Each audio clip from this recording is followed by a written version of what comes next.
Digital India में अब चुनाव प्रक्रिया की पद्धति भी बदल चुकी है। कल तक जहां पिछले दिनों में हम अगर जाएंगे तो उस समय जो चुनाव होता था और अब ईवीएम के द्वारा चुनाव कराया जाता है, और ईवीएम से जब चुनाव की प्रक्रिया शुरू हुई है तो लगातार ये विवाद बना रहता है कि ईवीएम में छेड़छाड़ किया जा रहा है, वोट हम कहीं और देते हैं और वोट कहीं और पड़ जाता है।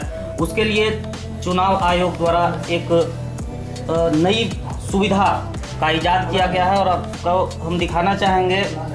ये टेस्टिंग भी इसका सफलतापूर्वक हो चुका है। ये ईवीएम मशीन है और इसके साथ इस मशीन का क्या नाम है?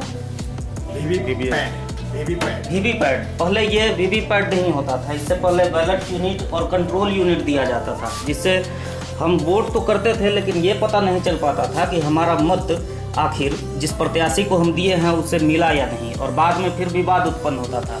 लेकिन इस पर पूर्णतः विराम लग जाएगा वीवीपैट आने से। आपको हम दिखाना चाहेंगे ये टेस्टिंग के लिए ईवीएम का बैलेट यूनिट है।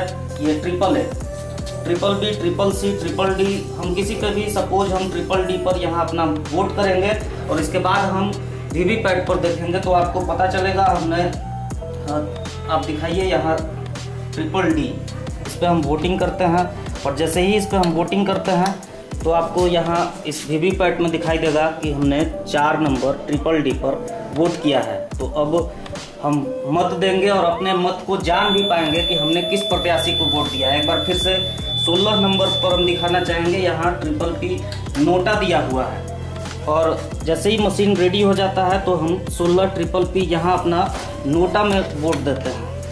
तब हम मशीन पर देखेंगे तो गौर करेंगे यहाँ 16 नंबर नोटा आ चुका है।